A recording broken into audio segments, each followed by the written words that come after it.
Salut à toi et bienvenue dans ce nouvel épisode de podcast. Je suis ravie de te retrouver. Aujourd'hui, ça va être une interview que j'ai pu réaliser avec Charlotte Apieto, qui est la fondatrice de Postadem. Postadem, c'est une entreprise qui propose des formations en ligne, mais également des accompagnements de groupe pour arriver à se reconvertir professionnellement, réussir sa reconversion professionnelle ou alors changer de travail.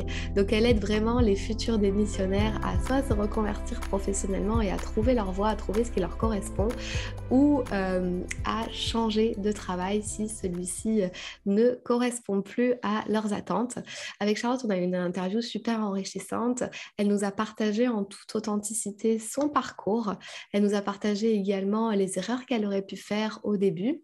On a parlé de beaucoup de choses, beaucoup de sujets autour de l'entrepreneuriat, de comment s'y prendre pour finalement monter un business qui a une vision à long terme, qui dure dans le temps.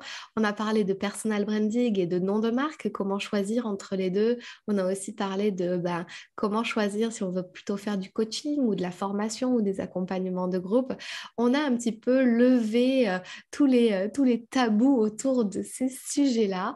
Et on a eu une interview vraiment extrêmement enrichissante. Si celle-ci vous a plu, vous pouvez la noter sur Spotify ou sur Apple Podcast avec 5 étoiles ou nous mettre un commentaire sur YouTube puisque le format vidéo est disponible sur ma chaîne YouTube Fanny de l'Esprit. Je vous souhaite une très belle écoute et je vous dis à très vite.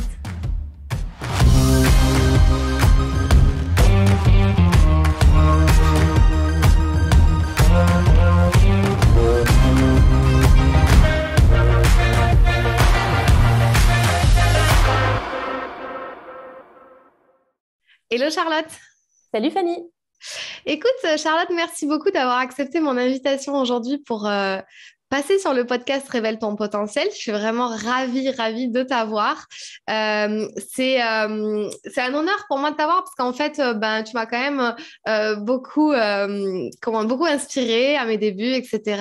Je suivais beaucoup le blog de Postadem quand moi j'ai commencé, donc c'est ce qui m'a aussi moi aidé. Et j'aimerais aujourd'hui qu'en fait on parle un petit peu de toi, ton parcours, comment t'en es arrivé là, et toi quelles sont finalement tes clés pour se reconvertir professionnellement, réussir cet exercice au mieux, hein. Alors moi, j'ai lu ton livre, donc Charlotte, c'est la fondatrice de Postadem, mais je t'ai présenté un petit peu en amont.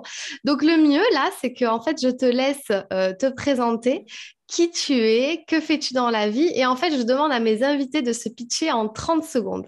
C'est parti, c'est à toi. Excellent exercice. Eh bien, écoute, je peux me présenter en tout cas ici comme fondatrice de Postadem. J'ai d'autres identités, mais dans le cadre de ce podcast, je pense que c'est le mieux.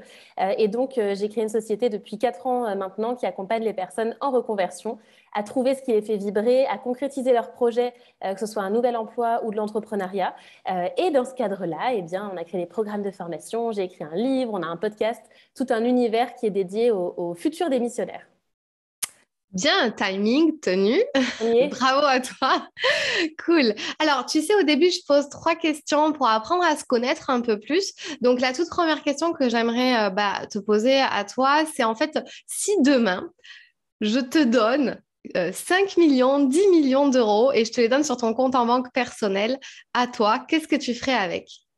Bah déjà, je le répartis mieux que d'avoir ça sur mon compte courant.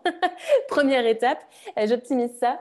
Qu'est-ce que j'en fais? Écoute, je pense qu'il y en a une partie qui est dédiée à l'environnement dans lequel j'évolue. Ce qui compte beaucoup pour moi, c'est le lieu où je vis, les lieux où je me déplace, où je reçois des gens, où je vois des amis, etc. Donc, je l'investis dans mon propre lieu de vie, déjà. Ensuite, ce que j'en fais, c'est que j'en investis une partie pour mon propre business aujourd'hui, celui que j'ai, donc Postadem. Je vois d'ailleurs dans quoi j'investirai en priorité. Alors ça, après, c'est assez technique, donc tu me diras dans quel niveau de détail tu veux rentrer. Je prendrai aussi des bureaux. Ça, c'est quelque chose que j'aimerais beaucoup. D'ailleurs, c'est un projet que j'ai 5 millions d'euros sur le compte en banque ou pas d'ailleurs. D'avoir des bureaux avec une partie pour moi et Postadem et une partie avec des coworkers. Donc, ça permettrait aussi de faire ce projet-là, mais en x10 par rapport au projet de départ. Et écoute, je pense que sur l'essentiel de l'investissement, ce serait ça. En tout cas, que je peux partager ici. Après, il y aurait plein d'autres projets d'utilisation perso, mais la base, ce serait ça. Hmm. Cool. pas d'investissement immobilier ou C'est ce que je mettais dans perso. Là, je me restreignais un Ouais. peu à l'univers de Postadem et à mon lieu de vie, mais effectivement, on partirait, c'est ce que je te disais sur la répartition des 5 millions, on les mettrait différemment, dont dans de l'IMO, clairement, à commencer Ok, par les bureaux. waouh. Ok, donc plutôt investissement au niveau pro, etc. et un petit peu au niveau Voilà. perso. Ok, cool. Est-ce que tu as quelque chose qui t'arrive de super positif en ce moment, en ce début d'année 2022, que tu pourrais nous partager? Eh ben, beaucoup de choses, beaucoup de choses. Ce que je peux partager, c'est que j'ai passé la 6 semaines en vadrouille, un petit peu. Alors, j'habite à Nice maintenant depuis bientôt 2 ans. Cela dit, avant, je vivais à Paris. Là, j'étais en vadrouille à Paris, j'ai été à Lyon, à Megève, à Champéry. J'ai été voir la neige que j'avais pas vue depuis 15 ans. Là, je vais repartir à Prague la semaine prochaine. Enfin, voilà, j'ai plein de voyages prévus. Et donc, le point positif de ce début d'année 2022, c'est que je refais de la place aussi au côté nomade que j'avais un petit peu abandonné ces 2 dernières années. Et c'est quelque chose qui fait du bien avec des gens que j'apprécie, dans des environnements qui sont stimulants, parce que c'est ça que j'y recherche aussi. D'ailleurs, un petit peu comme les bureaux dont je te parlais, là, le projet, même sans les 5 millions, c'est de pouvoir être dans un endroit aussi différent, entouré de personnes qui sont stimulantes, où c'est challengeant, où j'ai plaisir à aller voir ces gens-là. Et c'est ce que je recherche aussi quand je suis en déplacement, en fait. Donc Hmm. voilà, un des nombreux points positifs de ce début d'année, c'est ça. On pourra peut-être en reparler, mais aussi trouver cet équilibre, voilà, vie pro, vie perso, surtout quand on est entrepreneur. Et là, tu viens de le dire, tu voyages. J'aurais des questions peut-être par rapport à ça, dans le sens où c'est pas forcément facile, ben, quand tu vas à un endroit temporairement pour une petite durée ou quelque chose comme ça, ben, de garder ses routines, de garder une stabilité, un équilibre. Par exemple, si je te pose la question tout de suite, comment tu fais, toi, pour là, la semaine prochaine, donc si tu pars à Prague, pour t'organiser, garder ta routine, pas casser en fait tout ce que entretenir un petit peu tout ce que tu fais au quotidien? Quel est Ouais, comment je ton fais? secret ou En fait, il y a les routines de boulot et il y a les routines perso. perso? Et les deux c'est deux challenges différents. C'est-à-dire que dans les routines boulot, c'est que tu as certaines régularités comme la réunion d'équipe, par exemple, ou alors c'est que tu veux. Enfin, moi, j'ai pas de semaine type, donc ça, c'est assez facile, mais j'ai des créneaux que je vais bloquer. Je sais ce que j'ai à faire. Donc, sur les routines boulot, ça change rien à mon fonctionnement, c'est-à-dire que j'ai mes trois objectifs chaque semaine. J'ai trois, ce que j'appelle les rocks, les big rocks, les gros cailloux que je vais avoir accomplis dans la semaine. Et ça, que je sois en déplacement, que je sois à Nice, peu importe, en fait, je sais ce que j'ai à faire pour ma semaine. Mais alors après, que je sois dans un avion le mercredi, que je sois en train de me balader le jeudi après-midi à Prague, peu importe, parce que de toute manière, je ne travaille pas 50 heures semaine habituellement. Donc ça ne vient pas chambouler non plus trop mon Ouais. rythme de vie et de travail. Sur les routines perso, c'est ça qui peut être un peu moins facile. Moi, en routine perso, j'ai notamment le yoga et le sport au quotidien. J'ai tout ce qui est alimentaire, c'est-à-dire que ben, je m'alimente sainement. Il y a des compléments alimentaires aussi que je prends. Donc, c'est plutôt l'hygiène de vie qui est pas évidente à garder quand je suis en déplacement. C'est plutôt ça le challenge. Donc, j'emporte mon tapis de yoga. Je change parfois un petit peu l'horaire de mon sport et surtout, je fais en sorte d'être dans des endroits, que ce soit des Airbnb, que ce soit peu importe dans les conditions dans lesquelles je voyage, c'est d'avoir une deuxième chambre. En fait, je n'aime pas quand c'est trop petit là où je voyage et donc je fais en sorte de prendre au moins des appartements qui ont 2 chambres. En tout cas, si on voyage à deux ou à plusieurs, évidemment, mais par exemple à deux et d'avoir moi ma pièce en plus où je vais Hmm. pouvoir faire mon yoga, mon sport sans gêner au milieu du salon. Voilà, ça c'est pas possible, tu vois. Donc ça aide beaucoup. Et puis ensuite, bah, j'ai ma petite trousse avec mes compléments alimentaires. Et pour l'alimentation, bah, après, je fais en sorte de trouver des équivalents sur place. Mais voilà ce que je peux te Génial. répondre. Bah écoute, alors là, tu vois, franchement, je note vraiment ça et ouais, je prends vraiment note parce que tu vois, ça fait un mois que je suis en déplacement non-stop. J'ai perdu en fait totalement ma routine. Enfin, c'était vraiment une question très très personnelle presque pour moi, tu vois. Et j'en ai perdu ma routine. Alors pareil, j'ai des compléments alimentaires, j'essaie de m'alimenter sainement. Là, j'ai passé un petit moment chez mes parents et le sainement n'existe pas, c'est-à-dire que on mange du pain, il y a des gâteaux à chaque repas. Bref, du coup, c'est un petit peu plus compliqué. Mais je prends note de la deuxième chambre. C'est une bonne idée quand on est finalement en déplacement comme ça. Écoute, merci. La dernière question pour apprendre juste à se connaître un tout petit peu plus. Qui c'est qui t'aurait plus ou moins influencé à tes départs comme mentor ou comme inspiration et qui t'a permis bah, d'en être là aujourd'hui? Ça peut être quelqu'un de vivant, mort, une célébrité ou quelqu'un que tu connais, quelqu'un de ta famille, n'importe. La, Oui. la question du mentor, je suis extrêmement mauvaise pour ça. D'ailleurs, il y a un livre pour le coup que j'adore, c'est La tribu des mentors de Tim Ferriss. Je ne sais pas si tu l'as lu ou pas. J'aime bien parce que justement, tu as plein d'avis et d'histoires et de visions différentes du business, de la vie, etc. Et j'aime bien parce qu'il y a une variété. Mais une personne qui m'a influencée, c'est super difficile à dire. La personne qui me vient là en tête, c'est alors pas forcément un rôle de mentor, mais c'est juste qu'on échangeait beaucoup. À un moment, il m'a coaché pendant 3 mois, Alexandre Dana de Live Mentor, parce qu'on échangeait pas mal, parce qu'il était dans mon paysage entrepreneurial quand je me suis lancée un peu dans le domaine de la formation. Mais je ne sais pas si le terme c'est mentor. En tout cas, j'ai cette personne-là qui me vient en tête et puis on Ouais. a fait un podcast ensemble il n'y a pas longtemps, donc c'est aussi assez frais. Mais après, c'est vraiment la variété aussi des sources que je peux trouver qui, moi, me correspondent davantage, tu vois. Hmm. Ouais, Alexandre est une grande source d'inspiration pour moi aussi également. Ouais. Chouette. Ok, bah Ouais. merci beaucoup pour ça. Alors, est-ce que tu peux un petit peu me raconter ton parcours? Comment ça se fait qu'aujourd'hui tu es entrepreneur, que tu fais ce que tu fais au quotidien?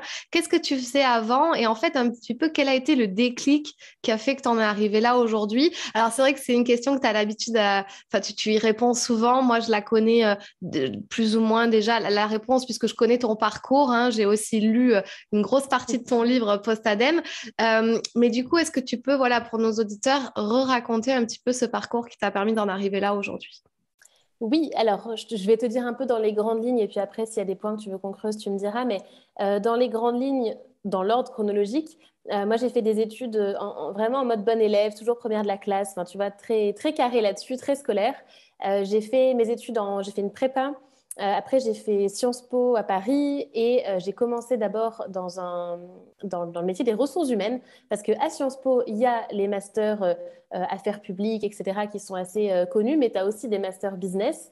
Et moi, j'avais fait un master business et dans la branche ressources humaines parce que c'était quelque chose qui m'attirait beaucoup pour le côté, justement, on allie l'humain et le business et c'est ce qui me plaisait et que je pensais que j'allais m'épanouir là-dedans pour plein de raisons sans rentrer dans le détail ici, mais je suis partie là-dedans. J'ai commencé au tout début, j'ai fait du recrutement, donc j'étais en RH spécialisée en recrutement. Et en fait, au bout de quelques mois, je me suis dit, mais je ne peux pas faire ça toute ma vie. Et je voyais mes managers, je voyais les gens dans ce métier-là, et je me disais, mais j'ai l'impression que intellectuellement, et ça va atteindre une limite en termes de challenge, en termes d'intérêt. Et donc, je pense que je vais déjà partir sur autre chose et je vais refaire des études pour plutôt faire du conseil. Parce que je m'étais dit, si je suis consultante, je vais intervenir auprès de boîtes différentes, de grosses boîtes, sur des missions, tu vois, à haute valeur ajoutée, challengeantes, etc. Donc, je vais reprendre des études 1 an parce qu'en plus, comme j'avais eu mon bac assez jeune, etc., bah, en fait, j'étais tranquille, tu vois, j'avais le temps. Donc, j'ai refait des études à l'ESCP Europe aussi à Paris en stratégie, conseil et je sais plus le troisième terme de mon diplôme. D'ailleurs, je ne sais même pas si j'ai récupéré mon diplôme. Je suis pas sûre d'être allée le chercher. Bref. Et donc, du coup, j'ai refait ça. Et là, j'ai travaillé dans le conseil. Donc, quand tu es consultant, c'est un peu le choix du non-choix. C'est-à-dire que tu vas être affecté à des missions différentes. C'est prestigieux, c'est bien payé, etc. C'était un chouette cabinet. Et en fait, au début, c'était très cool. Et puis, assez rapidement, je me suis dit, mais il va y avoir un souci là aussi parce que j'avais l'impression d'être un espèce de pion ou quand tu as une mission, il faut staffer un consultant dessus. Moi, j'ai eu le malheur d'être staffée un moment pour un client, je ne peux pas citer le nom, mais une grosse société du CAC 40 dans le domaine de l'énergie. Et une fois que j'ai été chez eux sur une mission, bah, toutes les missions qui étaient pour chez eux, c'était pour moi. Et le truc, c'était que c'était des boîtes, très souvent, même d'autres clients, mais très hiérarchiques, vraiment à l'ancienne, où le moindre process prend 10 ans. Je me souviens, une fois, il y avait un couloir, anecdote, il y avait un long couloir. Donc moi, j'étais dans un petit bureau avec deux autres consultants. Et en fait, ce long couloir, il y avait plusieurs bureaux qui n'étaient jamais, jamais occupés. Il n'y avait même pas d'affaires de personnes. Ça prenait la poussière. Et en fait, ce qui s'était passé, c'est que j'avais un call important toute une après-midi. Et j'avais pas envie de faire mon call avec d'autres consultants où ça grouille autour de moi. Et je m'étais dit, ben, je vais aller dans le bureau là-bas, dont la porte était ouverte, tu vois. Je vais aller m'y mettre et puis à 17 heures, je reviendrai dans le bureau des autres. Je suis allée me mettre dans ce bureau vide depuis 3 mois. Et il y a un gars qui est venu me voir en me disant, non, vous n'avez pas le droit d'être là, mademoiselle. Je dis, mais pourquoi je ne peux pas être là? Il me dit, bah parce que regardez, là, c'est deux couloirs de couleurs différentes. Et effectivement, la moquette de mon couloir était bleue et celle de cette couloir était vert. Et il me dit, en fait, ça, c'est occupé par un autre département. Alors, c'était à 3 mètres, tu vois. Je lui dis, mais il n'y a personne. Enfin, je lui explique et il me dit, non, non, mais c'est la règle, en fait, vous ne pouvez pas y être. Et donc, je suis partie, bien sûr, et je suis passée pendant encore 2 mois devant ce bureau désaffecté. Et pour moi, ça a été le symbole, ce bureau bleu, vert, machin, couleur de la moquette, de me dire, mais c'est vraiment le représentatif de comment ça fonctionne et je peux pas rester dans un univers de fous comme ça. J'avais l'impression d'être, tu sais, Astérix et Obélix dans la maison des fous, là, où ils courent un peu partout pour... Ça, c'est vraiment l'administration française et là, particulièrement, ce genre de gros clients. Et je me suis dit, je ne peux pas rester là. Je stagne intellectuellement, j'ai l'impression d'être un espèce de pion, voire un peu une assistante de luxe parce qu'on est payé très, très cher pour en fait faire des missions qui ne sont pas forcément passionnantes. Et donc, tout ça mis bout à bout, eh ben, je me suis dit, bah, c'est parti, on va trouver ce que je pourrais faire d'autre. Sauf que quand tu as fait des études là-dedans, tu as un prêt engagé, que tu t'attends à avoir une certaine carrière, ben, c'est assez déroutant de se dire que tu vas faire autre chose. Donc, je suis passée par toute une phase d'introspection, de réflexion sur ce que je voulais, sur qui j'étais, etc. Par chance, entre guillemets, j'étais tombée dans le développement personnel vers mes 17 ans suite à un problème personnel. Et du coup, j'avais pas mal d'outils et de ressources à ma disposition. C'est juste que, bah, il était peut-être temps de s'en servir. Et donc, a commencé ce voyage vers ce que je voulais, etc. Et donc, il y a eu toute une phase de questionnement jusqu'à ce que mon corps me dise coucou, en fait, tu vas devoir t'arrêter plus tôt que prévu. J'ai fait ce que j'appelle un mini burn-out parce que je sais aussi ce que peut être un vrai gros burn-out et c'était pas le cas. Mais en tout cas, ça a été suffisant comme déclic physique pour me dire ok, il faut que ça change et il faut que j'arrête ça et que je sois dans un environnement où je me sens à ma place. Donc après ça, j'ai cherché un job. Je me sentais pas de monter ma boîte tout de suite parce que je pensais que j'étais trop scolaire pour ça, que j'avais pas le profil pour ça, qu'il fallait forcément être un peu aventurier pour être entrepreneur. Donc je l'ai pas fait, mais je me suis dit je vais être moi-même salariée de start-up, d'une start-up qui démarre. Donc j'ai trouvé un job très très rapidement, j'ai pu poser ma dème et donc j'ai été formatrice et commerciale en start-up. Et ça a été le début de mes liens avec le monde de l'entrepreneuriat parce que les mois précédents, je m'étais beaucoup renseignée avec des événements, des conférences, des start-up week-ends. Je ne sais pas si tu en as déjà fait, mais les start-up week-ends, c'est assez sympa. Je rencontrais plein d'entrepreneurs et tout, mais j'étais pas encore dedans. Là, on était dans un incubateur, donc j'en rencontrais plein des entrepreneurs et ça a été le déclic de me dire, bah, en fait, c'est pas des super humains, tu vois, c'est des gens comme moi qui ont leurs compétences, qui ont aussi leurs failles, leurs doutes, etc. Et finalement, je peux peut-être faire pareil. Donc, j'ai eu des side projects, notamment dans l'éducation. J'ai fait pas mal de choses là-dedans. Et après, j'ai fini par quitter ce job au bout de seulement quelques mois, en rupture conventionnelle pour le coup. D'un commun accord avec mon employeur, c'est tombé à pic pour nous deux. Et c'est là que je me suis lancée en tant qu'indépendante. J'ai d'abord fait du freelance et après, j'ai créé Postalem. Ouais, ok.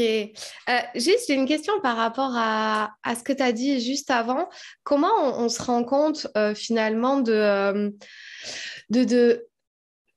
en fait, tu as parlé d'un espèce de burn-out, enfin de burn-out. Tu avais fait le tour de la question et il y avait l'environnement qui ne te plaisait pas et il y avait aussi cette mentalité autour dans le job que tu avais avec, par exemple, cet espace qui était pas utilisé et toi, ça te rendrait folle enfin, de voir ce truc-là non utilisé alors qu'en fait, voilà. Comment on fait la différence entre quelqu'un qui se dit je sais pas si j'aime plus mon job ou si en fait j'aime plus la mentalité qu'il y a autour. Tu vois, parce que je suis tombée sur une coachée ça me vient comme ça, qui a eu cette problématique-là, qui en fait est dans un environnement négatif. Mais est-ce qu'elle aime plus véritablement son job, tu vois? Et je crois qu'il y a une différence à faire à ce niveau-là. Comment toi, tu peux expliquer ça? Ben, pour moi, c'est de faire un peu des scénarios, c'est-à-dire de se dire, par exemple, si mes missions, mes tâches du quotidien étaient les mêmes, mais dans tel autre endroit, dans tel autre environnement, est-ce que ça changerait quelque chose? Est-ce que je serais soulagée ou est-ce que ce serait pire? Simplement de faire des espèces de scénarios comme ça. Et même, j'ai envie de te dire, de faire ces scénarios, de les tester dans la vraie vie. Par exemple, le fait d'être en télétravail, est-ce que quand tu fais ton boulot, mais chez toi, tranquille, sans voir tes collègues qui peut-être partagent pas la même, tu parlais de mentalité, on peut utiliser ce terme-là, tu vois, est-ce que ça change quelque chose? Donc pour moi, c'est dans tous les cas de commencer par un diagnostic. La base de la base, tu vas le faire aussi dans tes coachings, c'est de commencer par un diagnostic de qu'est-ce qui va, qu'est-ce qui ne va pas, qu'est-ce que je veux, qu'est-ce que je ne veux plus, et qu'est-ce qui aujourd'hui me pèse. Et je pense qu'il faut vraiment identifier les moments, un peu les anecdotes comme je l'ai fait là. C'est le moment hyper fort, mais très concret. Par exemple, c'est le moment où mon chef m'a dit ça, cette phrase-là, ça s'est pas passé. Le moment où il s'est passé ça, ça s'est pas passé. Ça, j'ai eu la boule au ventre à ce moment-là, d'écouter son corps aussi. Dans quel moment on a la boule au ventre, dans quel moment on a des symptômes, des manifestations du fait que ça ne va pas. Et c'est ça qui va t'aider ensuite à voir d'où vient exactement le problème. Hmm, ouais. Bon, c'est très clair quand tu l'expliques, toi. J'avoue.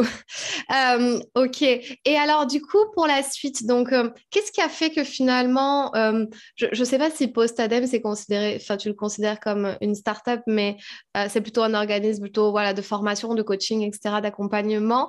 Du coup, qu'est-ce qui a fait que tu t'es pas dirigé vers le monde de la start-up en disant, bah, je veux monter, genre, vraiment une solution sur le web, etc., comme on le voit dans les startups.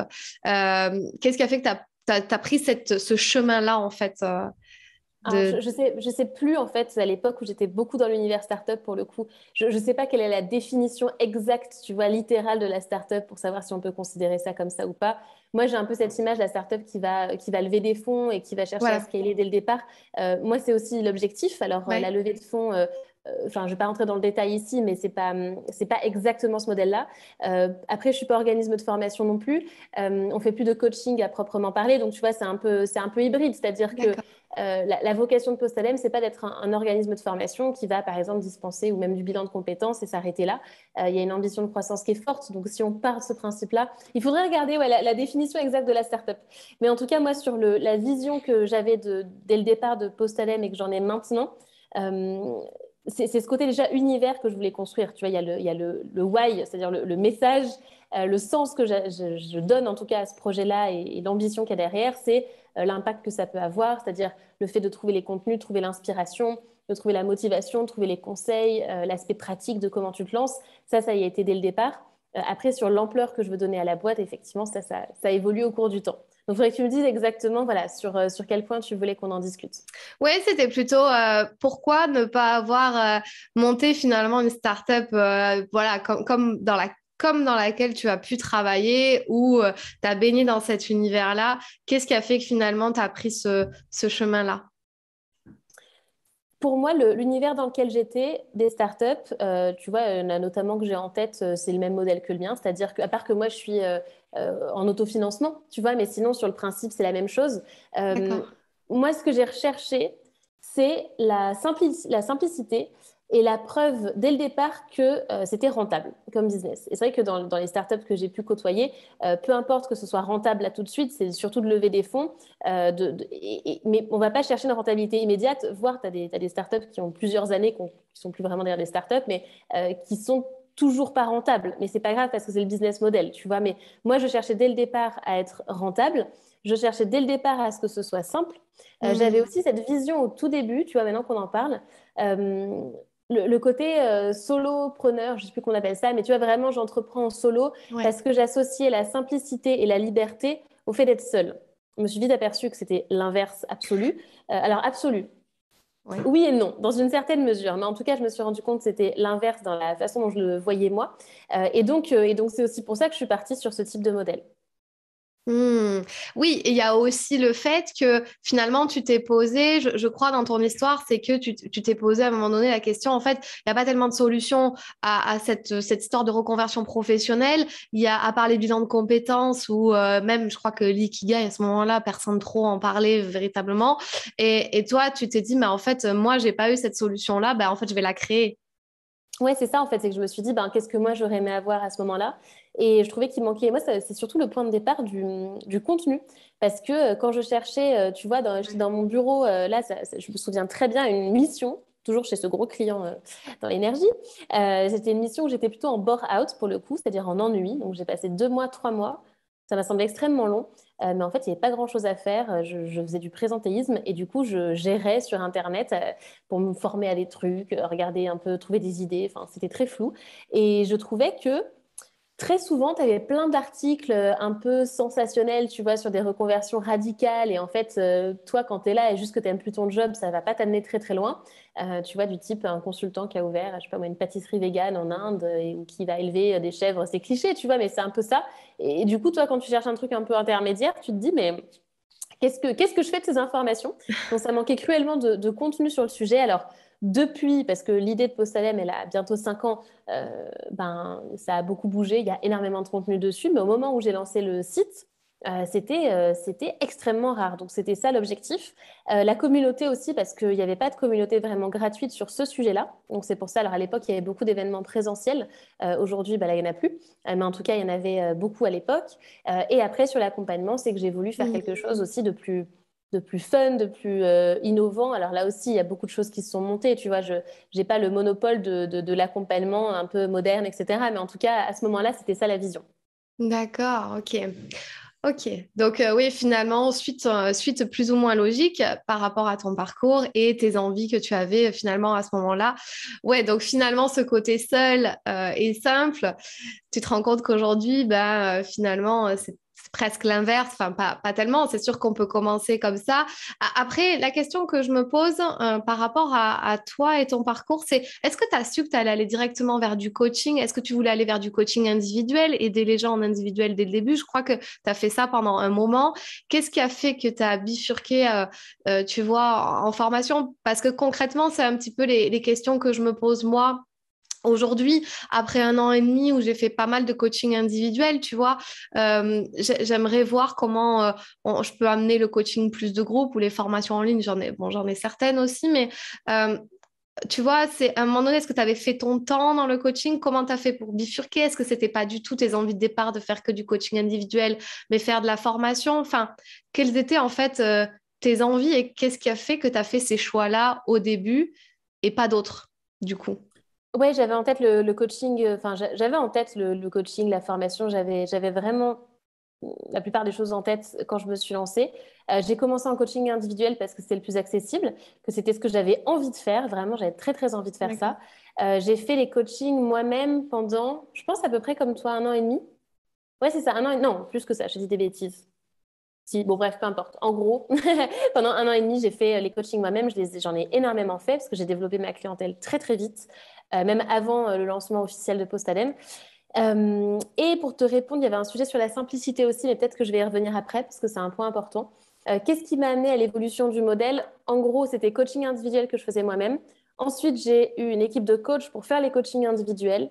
On a fait un petit peu de coaching collectif aussi. Ensuite, il y a eu en parallèle d'ailleurs la formation en ligne, en parallèle des coachings faits par mes coachs. Et après, j'ai développé d'autres formations en ligne. Et aujourd'hui, on est sur un modèle où c'est 99% que de la formation en ligne. Moi, je fais plus de coaching individuel depuis longtemps maintenant, puisque j'en ai fait 1 an et demi sur 4 ans, donc ça fait un petit moment.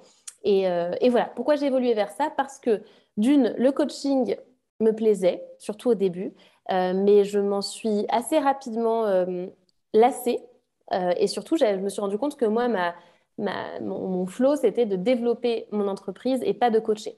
Donc en fait, par rapport à mon propre alignement et par rapport à mes clients, où c'est important d'avoir quelqu'un en face qui est vraiment impliqué dans ce qu'il propose, j'ai arrêté les coachings. Et ensuite, c'est par rapport à l'ambition que j'ai pour l'entreprise, par rapport aussi à l'impact et au volume de clients qu'on peut aussi gérer, à la simplicité du modèle aussi. Donc, il y a beaucoup de variables qui rentrent en compte, mais c'est essentiellement ça. Et c'est pour ça qu'aujourd'hui, c'est vraiment de la formation en ligne. Hmm. Ok. Voilà. Et tu voulais revenir sur la simplicité? Oui, je voulais revenir sur la simplicité. C'était quoi que je voulais te dire sur le fait d'être seul? Oui, c'est ça. C'est qu'en fait, tu peux te dire que être seul, c'est de la simplicité. C'est totalement possible de rester. Tu peux rester 10 ans seul et simple si tu ne cherches pas à croître, en fait. C'est complètement possible. C'est-à-dire que si tu abordes ton métier comme un métier, j'ai envie de te dire, dans une posture un peu d'artisan plus que de chef d'entreprise, ou par exemple, tu es passionné par le coaching et ce que tu aimes, c'est juste coacher, écrire par exemple, etc., ben, c'est simplement que tu vas plafonner en termes de clients et de chiffre d'affaires, mais c'est complètement OK si ce que tu viens chercher, c'est le coaching. Tu vois, et tu n'auras pas besoin forcément d'avoir d'autres personnes dans ton équipe ou de complexifier ton modèle. Par contre, si tu as une ambition plus importante en termes de chiffre d'affaires et de structure de boîte, et ben là, effectivement, tu ne peux pas continuer à le faire seul. Et ta liberté, ta tranquillité, tu vas le trouver dans le fait de recruter, dans le fait de faire évoluer ton modèle aussi, etc. Donc, ça dépend de ce que tu veux. Ok, intéressant ce que tu dis, mais en fait, tu vois, tu t'es laissé aussi la possibilité d'expérimenter ça un temps et d'un petit peu bouger les choses. Est-ce que toi, dans le cadre des formations de Postadem, tu demandes quand même aux gens d'avoir une ligne directrice ou justement de faire un petit peu comme ça, d'expérimenter les choses. Parce que c'est vrai qu'au début, on se dit, ouais, le coaching, ça va être super. Voilà. Mais je pense qu'au bout d'un moment, on a un peu tous fait, pour discuter avec beaucoup de coachs hein, quotidiennement, on n'a pas tous fait le tour. Mais ce que je veux dire, c'est que le coaching individuel, ça peut faire un temps hein, dans le développement de son business. Et après, on a envie de passer à autre chose. Ce qui, je pense, est normal et humain. Mais est-ce que toi, dès le début, tu donnes quand même, tu donnes les possibilités aux gens de se dire, bon, si tu vas dans ça, je sais que tu les fermes pas, que tu les bloques pas dans un seul système, mais comment tu t'y prends véritablement quand ils ont une idée comme ça, mais que finalement, ils savent pas, puisque après expérimentation, enfin, sans expérimentation, on ne peut pas savoir si, moi, je savais pas qu'au bout d'un an et demi, tu vois, j'allais commencer à faire mon temps finalement dans ça. Sur le timing du coaching, moi, je pense qu'il y a deux scénarios possibles. Il y a le premier, c'est d'arriver par la porte du coaching et de coacher et de se dire, mais en fait, j'ai plus envie de prendre ma posture de chef d'entreprise que de coach. C'est une possibilité. Et je pense qu'il y a un autre scénario que je vois aussi, mais chez des entrepreneurs plus avancés, où eux, ils étaient, par exemple, dans le business.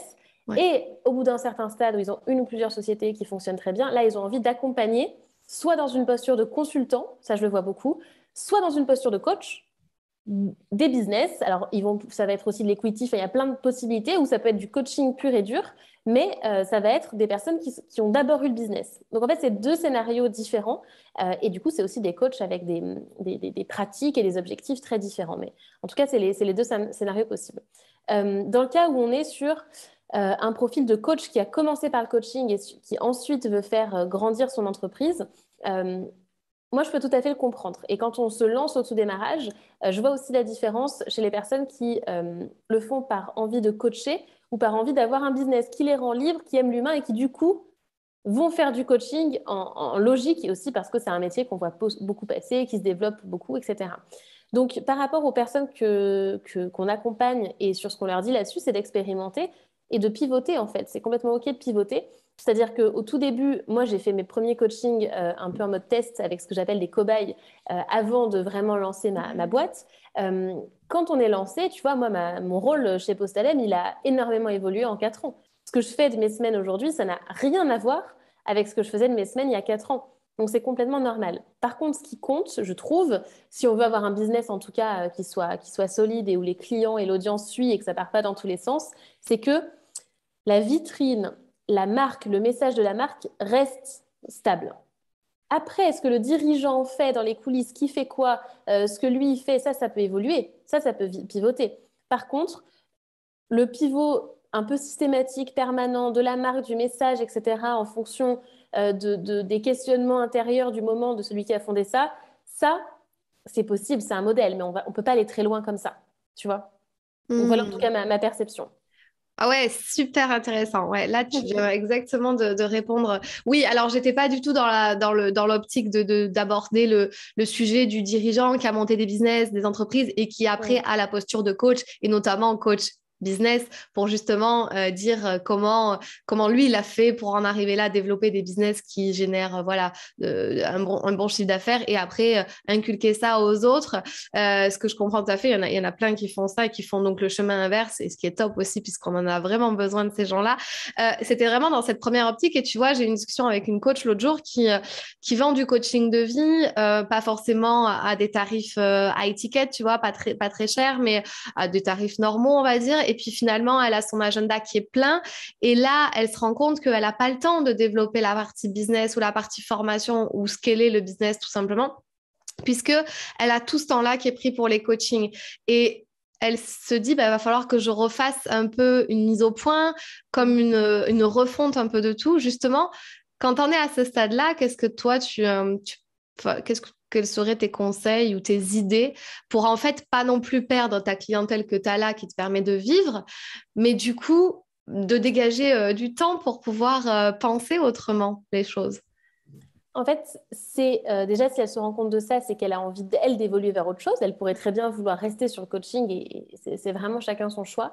Pour moi, il faut savoir prendre des choix, des décisions entre guillemets radicales. Moi, j'étais dans cette situation il y a 2 ans. Oui, donc tu vois, ça fait 2 ans en fait que j'ai arrêté le coaching. Ça a été vraiment radical. C'était de me dire bon, Là, je suis dans une impasse. C'est-à-dire que je sais que j'ai envie de faire évoluer mon modèle, mais pour le faire évoluer, j'ai besoin d'un temps que je n'ai pas puisque je fais des coachings. Donc, c'est très simple. C'est que j'ai arrêté les coachings. Donc, j'ai perdu, enfin, je risquais de perdre la grosse majorité de mon chiffre d'affaires. Mais en fait, c'était sinon le serpent qui se mord la queue et j'avais pas envie d'être là 3 ans plus tard de ah, tu vois. Parce que quand on a quitté son job, qu'on a fait ce travail de quitter une situation confortable, entre guillemets, d'un job pour se lancer, c'est pas pour reproduire la même chose et de se remettre dans une prison qui ne nous correspond plus si ça ne nous correspond plus. Donc je me suis dit, ben, c'est très clair, c'est-à-dire que je ne prends zéro nouveau client, je termine avec mes clients en cours parce que j'ai l'engagement et que je tenais à eux et que j'avais envie d'aller au bout. Par contre, je ne prends aucun nouveau client et ce temps qui va se dégager progressivement, eh bien, je vais m'en servir pour faire évoluer le modèle. Euh, En fait, à partir du moment où tu fais ça, ça va se décanter progressivement. Et surtout, c'est que le temps en dehors des coachings, il soit bien utilisé. C'est surtout ça, parce qu'elle ne coach pas de 8h à 23h. Même moi, tu vois, j'avais énormément de clients, j'en refusais aussi. Euh, pour autant, tu as des heures dans ta journée, dans ta semaine. C'est juste que ces heures, qu'est-ce que tu en fais? Et si tu continues à faire des actions qui servent ton ancien modèle économique, ça ne marchera pas. Si tu passes ces heures à te poser 36 000 questions sur comment tu vas communiquer, sur ton nouveau message, etc., tu vas aussi, entre guillemets, perdre du temps. Si tu en ressens le besoin, bien sûr qu'il faut le faire, mais je pense qu'il faut à un moment, arrêter de se poser 36 questions et se dire qu'est-ce que je veux, c'est plus de temps, impacter plus de monde, avoir tel objectif. Et ben à partir de là, c'est quoi les actions que je dois faire pour ça? Si par exemple, je veux pivoter sur un modèle où j'ai 50% de coaching, 50% de formation en ligne, et ben j'identifie mes sujets de formation en ligne en fonction de ce qui est ressorti en coaching avec mes coachés. Je fais mon plan pour lancer mes formations. Je me forme au lancement de formations en ligne, au marketing, etc. Et je me fixe une échéance de dans 6 mois, j'ai lancé ma première formation en ligne. Et tu sabotes pas ton business parce que tu restes sur le même sujet, sur la même audience en fait. Donc ça change rien. C'est juste que le format pour délivrer ton accompagnement est différent. Et surtout, ce qu'il faut te dire, c'est que ces clients-là que tu as eus ou ceux que tu vas refuser parce que tu prends plus de coaching, bah, ils vont être clients de tes formations en ligne. Si tu mets en place un modèle intelligent pour Ouais. ça. Donc, en fait, c'est juste de prendre une décision à l'instant T qui est de faire changer ton business model et j'ai envie de dire, d'implémenter derrière le modèle que tu veux créer. Ouais, super intéressant. Merci pour ça. Du coup, ça m'a fait penser à une question. Est-ce que ça, c'est pas fait véritablement une erreur que tu n'aurais pas vue dès le départ? C'est juste, tu t'es rendu compte, comme on disait au début, tu as expérimenté les choses, tu t'es rendu compte que tu es arrivé au bout d'un truc et que tu n'avais pas envie de passer à autre chose. Du coup, t'as mis un stop net tout de suite. Euh, Quelles sont les erreurs, selon toi, que tu aurais pu faire au début et que tu aurais pu éviter qu'on peut faire dans cette reconversion professionnelle ou quand on veut se mettre à son compte, hein, j'entends. Déjà, par rapport au fait de me dire d'un coup, OK, j'arrête les coachings, je tiens à dire, c'est parce que, et j'ai la personne en tête précisément qui m'a dit ça, qui s'appelle Gaëlle. C'était quand on discutait avec Gaëlle, elle me dit, mais tu sais, moi, je suis passée par là. Et en fait, pour me dégager du temps, c'est très clair, c'est que j'ai dû en fait arrêter les coachings et t'inquiète, tu trouveras des solutions. Et le fait qu'elle me dise ça, le lendemain, j'ai dit, OK, j'annonce, j'arrête les coachings. Mais si quelqu'un m'avait pas dit, c'est possible de changer, de couper le truc radicalement et tu trouveras des solutions, j'aurais peut-être mis plus de temps. Donc, s'il y a des personnes d'ailleurs que ça aide le fait que je dise ça, moi je suis passée par là, j'ai coupé les coachings alors que c'était le gros de mon chiffre d'affaires et je m'en suis très bien sortie parce que j'ai eu du temps pour construire autre chose. Maintenant, sur les. Je fais Gaëlle, je remplace Gaëlle du coup. Sur ce que j'aurais pu éviter comme erreur. Euh, de façon générale, dans mon business, comment j'ai monté mon business ou même avant, quand j'ai posé ma lème. Bah, quand tu t'es reconverti, si tu fais bien le travail comme toi, tu le préconises de faire, soit à travers tes formations, en lisant ton livre, enfin, en s'intéressant à toi, il y a de fortes chances que tu te plantes pas tellement sur ta reconversion professionnelle, dans le sens où tu as bien travaillé sur toi, etc. Tu sais où tu vas. Maintenant, les erreurs dès le début, tu vois, les erreurs, les trucs un peu, Ouais. tu pars dans une direction et puis en fait, tu te dis, mais c'est pas du tout ça qu'il fallait que je fasse, quoi. Alors déjà, sur le fait de faire quelque chose et de se rendre compte que c'est pas ce qu'on veut, je pense qu'on est d'accord là-dessus, c'est que c'est pas une erreur ou un échec.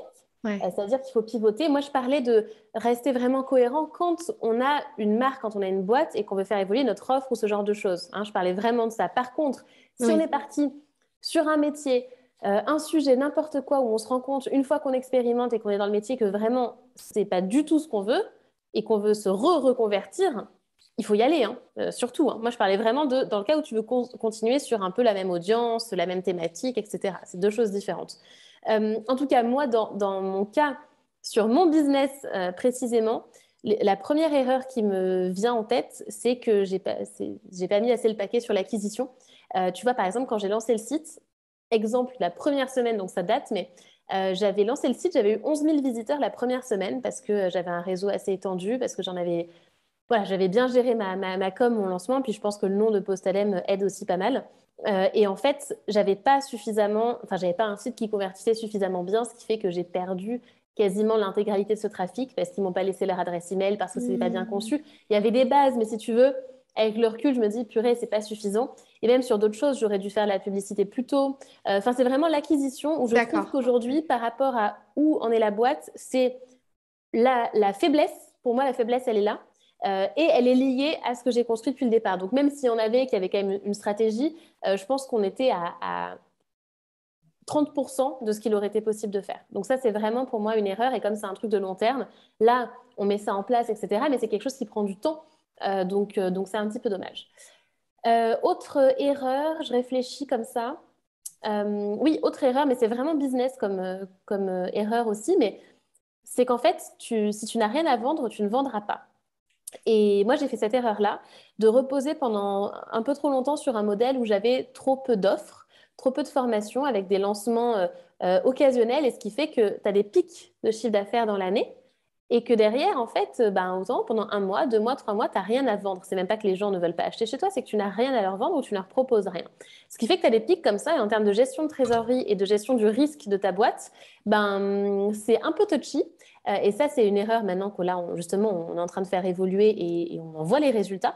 Tu vois, là, on est fin janvier et janvier, c'est un bon mois parce qu'il n'y a pas eu de pic comme ça. Mais du coup, on a un modèle beaucoup plus, je trouve, stable, solide et pérenne. Donc ça, c'est très bien. On commence à en voir les fruits de ce travail-là.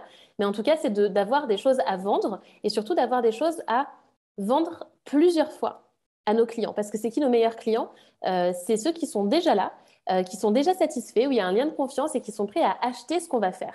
Et du coup, c'est très dommage de se focaliser sur toujours d'avoir de nouveaux clients, alors qu'il suffit de vendre autre chose aux clients qu'on a déjà.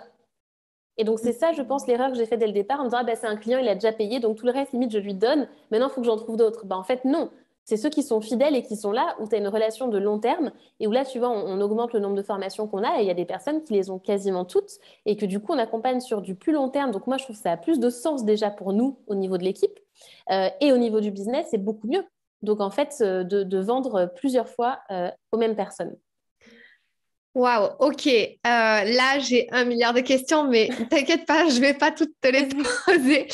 Il y en a plusieurs. La toute première, c'est donc super, super clair et tout ça. La première, c'est que tu viens de dire, je sais plus, t'as parlé de Postadem qui était le choix du nom de la boîte. Finalement, Oui. qu'est-ce qui a fait que t'es pas allé vers ton personal branding avec ton nom à toi? Alors, je sais que tu utilises quand même pas mal le storytelling et dont ton histoire à toi pour aussi promouvoir Postadem, mais sur quelqu'un qui justement se dirait, bah, moi je sais pas, et d'ailleurs j'ai vu justement pareil, j'ai une amie coach qui se pose véritablement la question de qu'est-ce qu'elle doit faire. Est-ce qu'elle doit garder son nom ou est-ce qu'elle doit utiliser un nom qui regroupe un peu ce qu'elle veut faire dans sa boîte? Quel conseil tu pourrais donner à une personne qui se pose cette question-là? Mais en fait, une fois de plus, c'est quel est ton objectif avec cette boîte? Où est-ce que tu veux l'emmener? Moi, j'ai choisi un nom de marque parce que déjà, je trouve que c'est beaucoup plus parlant. Parce que j'avais pas envie de me... Et il n'y a pas de jugement là-dedans, mais de me noyer dans une masse de coachs en leur nom, où du coup, on ne voit pas tout de suite de quoi ça parle, où il faut pouvoir pitcher son activité. Moi, je me suis dit, je veux un nom où les gens, dès qu'ils le voient, mais ils s'en souviennent. Et c'est le cas. Et je voulais un nom un peu provoque, vraiment fort, tu vois. Et surtout un nom où si moi, un jour, je veux poser Madame, je peux le faire, tu vois. Si c'était Charlotte Apieto coaching ou je ne sais quoi, ça n'aurait plus de sens avec ce que je développe aujourd'hui. Ça aurait été compliqué d'avoir des coachs. Donc, d'ailleurs, s'il y a, tu vois, une erreur que j'ai pas faite et que je suis très contente de ne pas avoir faite, c'est d'avoir un business en mon nom. Parce que ça ne correspond pas à ce que je voulais développer. Donc, aujourd'hui, quand on se pose la question, si on se dit que l'objectif, c'est d'avoir cette activité vraiment, j'utilise le terme artisanal, mais à nouveau, c'est pas péjoratif. Artisanal, c'est dans le sens où on fait les choses nous-mêmes comme un artisan qui ferait son œuvre d'art. Tu vois, le coaching, c'est chaque client, je vais prendre le temps d'eux, je vais prendre le temps pour ça, je vais développer une relation de long terme.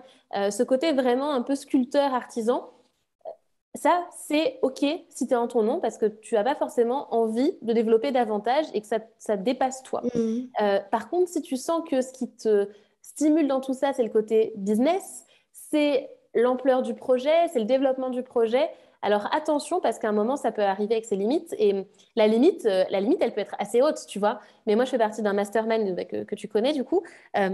Et j'ai plusieurs exemples de personnes en tête qui arrivent sur des chiffres d'affaires de 500 000, 1 million max en leur personal branding. Et ensuite, quand ils veulent grandir, quand ils veulent, eux, se retirer du business, ça devient une galère sans nom, comme les contenus. Tu vois, si ton contenu, par exemple, même si tu as 500 000 abonnés à ta chaîne YouTube ou non pas tes emails du coup, mais prenons YouTube où c'est ta tête, ben c'est super, mais si toi tu veux arrêter ou vendre ta boîte ou quoi que ce soit, tu fais comment? Tu vois? Alors que si il n'y a pas que ton visage à toi, qu'il y a un nom de marque, etc., ce sera beaucoup plus simple de faire la transition. Et j'ai beaucoup d'exemples d'entrepreneurs autour de moi qui ensuite doivent faire ce pivot et ça se fait pas en 3 mois, tu vois, de switcher de ton branding à toi à celui d'une marque. Donc ça Mhm. dépend ce qu'on veut faire. Ok, donc tout va dans la stratégie plus ou moins de départ quand même. Tu- Oui, c'est ça. Après, on peut évoluer et si on se rend compte qu'on évolue, par exemple, que finalement, on n'a pas envie d'être tout seul, que peut-être qu'on veut devenir une vraie société avec plusieurs offres, avec une équipe, Mhm. etc., et que ça correspond moins, eh ben, à ce moment-là, on pourra le faire. Mais après, c'est un choix. Tu vois, tu as aussi, je pense à, j'évite de donner des noms, mais une personne en tête qui fait à peu près 2 millions de chiffre d'affaires, 2,5 millions. J'ai deux personnes comme ça en tête. Ça repose sur leur personal branding. Donc, ça fonctionne. Ils arrivent à faire grossir la boîte comme ça. Il y a une équipe, ça va très bien. Mais si un jour ils veulent vendre ou arrêter, je ne sais pas ce que ça va devenir. Moi, je construis aussi Postalem dans une optique où si un jour je veux poser ma propre dème, je pourrais le faire.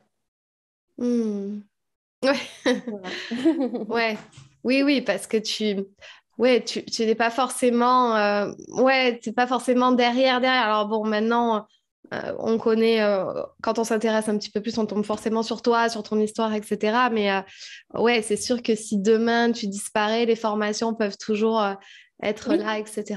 moi, Ouais. c'est plus moi dans les nouvelles formations, c'est plus moi la formatrice, sauf dans Side Project et Nouveau Départ, qui sont les deux formations phares, en tout cas à l'heure actuelle. Mais tu vois, les contenus, c'est par écrit, c'est par email, donc ça, il n'y a pas besoin de voir ma tête. Et ensuite, les articles sur le site, c'est plus moi qui gère depuis déjà Hmm. 3 ans. Ah oui. Donc en soi, je suis moins pieds et poings liés, toujours en partie, bien sûr, tu vois, évidemment. Mais en tout cas, ça, progressivement, ce ne sera pas Ouais. nécessaire. C'est intéressant ce que tu dis, puisque tu dis que finalement, là, c'est même plus toi presque qui fait les formations, voilà, t'enregistrer en vidéo, etc. C'est intéressant parce que du coup, finalement, ton objectif de base, enfin de base, alors c'était de faire du coaching, hein, puis à un moment donné, ça a dérivé un peu en voulant cette posture de chef d'entreprise qui est plus ou moins finalement, enfin, c'est ce qui te correspond presque le plus, on va dire. Et finalement, tu trouves des solutions, tu vois, en suivant ton objectif et tes envies à toi, tu trouves des solutions pour bah, déléguer ce qui, toi, forcément, est pas forcément le truc le plus, enfin, ce que tu as le plus envie de faire, quoi. Parce Ouais, qu'il y a c'est ça. beaucoup de formateurs aussi qui restent justement dans ce rôle de formateur, qui n'ont pas le temps, du coup, de développer le reste ou le business ou de le scaler, comme on disait tout à l'heure, parce que ben, ils doivent tourner les formations, préparer. C'est clair. Ouais. Tu as dit un truc tout à l'heure juste, et là on arrive vers la fin de ce podcast, donc on va gentiment terminer, mais tu as dit quelque chose au début, la seule erreur, entre guillemets, que tu aurais pu faire, c'est de ne pas travailler assez l'acquisition. Alors j'ai juste un petit truc, tu sais que on dit toujours, il vaut mieux vaut fait que parfait, tu vois, toujours, il vaut mieux se lancer et tant pis et on verra. Tu vois, qu'est-ce que tu dirais à justement quelqu'un qui te dit ça, dont moi, là, qui te dit ça, qui te dit mais lance-toi, nanani, nanana, et puis finalement, derrière, tu te rends compte que tu n'as pas mis assez de stratégie en place, que tu avais 11 000 personnes sur ton site et pas les stratégies d'acquisition qui étaient là. Juste ce tips un peu confiance en soi vs stratégie, qu'est-ce que tu en penses? Ah ben pour moi, aucun regret de l'avoir fait dans tous les cas. Tu vois, c'est que il y a eu plein de choses, plein d'erreurs faites. Et quand on dit, parce que moi, quand j'entends des gens dire oui, j'ai fait plein d'erreurs, j'ai eu plein d'échecs, je me dis mais attends, c'est quelle ampleur d'échecs? Moi, j'ai pas eu de gros échecs. Et en fait, si je regarde des plus petits échecs et des plus petites erreurs du quotidien, mais t'en as tout le temps. Tu vois, tiens, hier soir, on a eu un problème, par exemple. Tu vois, donc là, en ce moment même, tu vois, je te parlais d'un sujet administratif. Et ben ça va être encore une galère à gérer, il y a une erreur que j'ai faite. Enfin, tu vois, ça fait juste partie du jeu. Donc, pour moi, c'est justement un subtil mélange des deux. C'est-à-dire que tu dois à la fois avoir quand même ta stratégie, ta vision de ce que tu veux faire. À partir de là, tu vas appliquer, tu vas passer à l'action. Mais si tu n'as que la vision et que tu fais pas les choses parce que tu as peur, machin, ben, il va rien se passer.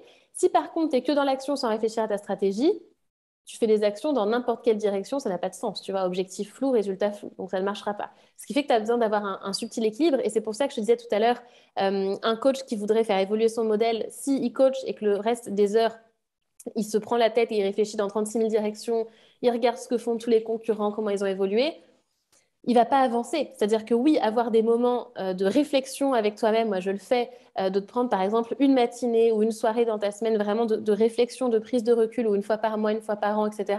1000 fois oui, mais le reste du temps, tu fais des trucs, quoi. Tu vois, tu fais des choses qui vont porter des résultats.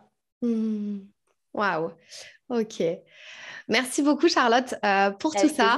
plaisir. Tu sais, mon podcast s'appelle Révèle ton potentiel. J'aime bien poser cette question. T'en es où, toi, dans la révélation de ton propre potentiel au niveau voilà, dev perso ou business? C'est une excellente question. C'est une très très bonne question qui mériterait d'ailleurs de se poser sur le sujet avec un petit carnet, stylo et chocolat chaud. Euh, Clairement pas à 100%, ça c'est certain, c'est vraiment certain. Bien plus qu'il y a 4 ans, 5 ans, là, tu vois, même quand je remonte à avant, enfin, j'ai même l'impression de ne pas être complètement la même personne. Ça n'a rien à voir en termes de confiance en moi, de compétences, de sentiment d'être à ma place aussi.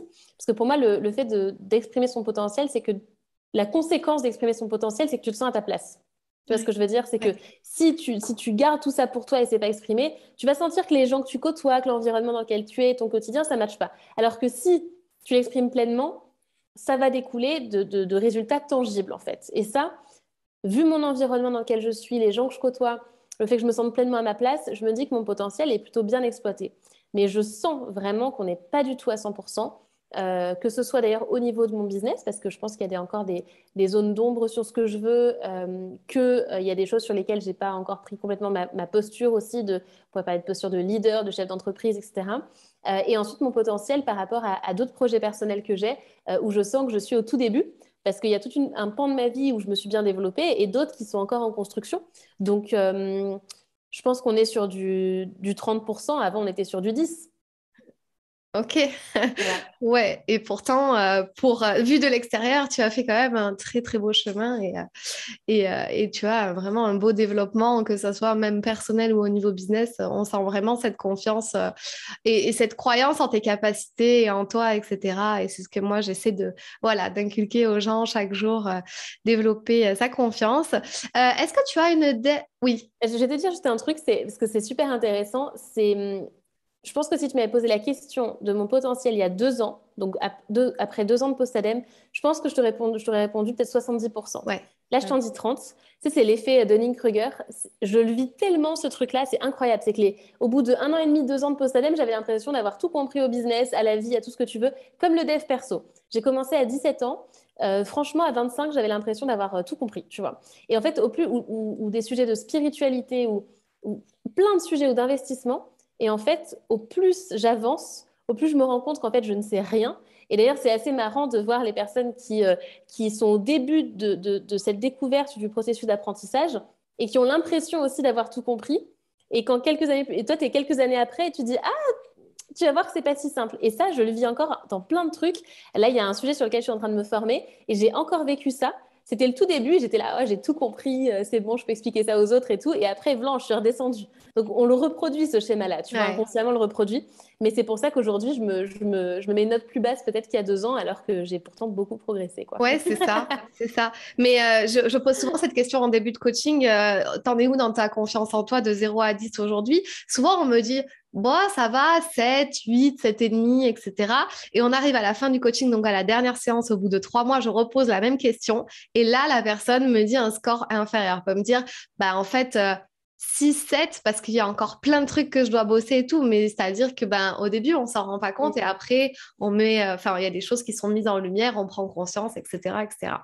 Écoute, merci beaucoup Charlotte. Est-ce que tu as une dernière punchline, citation que toi tu te répètes ou un truc qui te motive au quotidien ou que tu dis pour motiver les autres que tu pourrais nous partager ici? C'est une bonne question aussi. Je vais te donner, pourtant elle date, donc j'espère que je vais bien te la donner, mais la toute première citation de Postadem qui m'a inspirée pour Postadem, c'est oser, c'est perdre pied momentanément. Ne pas oser, c'est perdre pied tout court. Un truc comme ça. Je sais plus. Elle est dans le bouquin. Est-ce que tu vois cette citation-là ou pas? Tu la remettras peut-être en description, elle sera mieux. Mais l'idée, c'est que quand on ose, on tente un truc, c'est inconfortable, mais c'est temporaire. Alors que quand on fait rien du tout, en fait, ah oui, pardon, ne pas oser, c'est se perdre soi-même. C'est Ouais, ça, la fin de la citation. Et c'est qu'en fait, quand tu ne fais pas du tout les choses, c'est même largement pire que si tu t'es un petit peu perdu en chemin en faisant quelque chose. Et donc ça me motive. C'est un peu la philosophie, quoi. Waouh, ok. Voilà. Très belle citation. Je prends note et je la Elle noterai était dans un les petit peu commentaires. approximative, elle était un peu floue, mais c'est ça. Ok. Où est-ce qu'on peut te retrouver, Charlotte? Du coup, on avait parlé des réseaux sociaux. Est-ce que tu peux nous en dire un peu plus? Et sur tout ce qui s'appelle Postadem, on s'y retrouve sur Google. Donc, sur le site Postadem, le mieux, c'est d'être abonné aux emails que j'envoie régulièrement. Il y a le livre Postadem, il y a le podcast Postadem, il y a tout, quoi. Postadem sur Google, il y a de quoi faire. Super. Écoute, merci beaucoup à toi. Je t'en prie. Je te souhaite belle continuation et puis à très bientôt. Merci. Si cette vidéo t'a plu, tu peux la partager à un ami qui en aurait besoin. Tu peux aussi t'abonner à ma chaîne YouTube pour m'encourager. Tu peux me retrouver sur tous les réseaux sociaux sous le nom de Fanny l'Esprit Coach. Tu peux me poser toutes les questions que tu souhaites et aussi me donner des sujets que tu aimerais que j'aborde. Je te dis à très vite dans une toute nouvelle vidéo.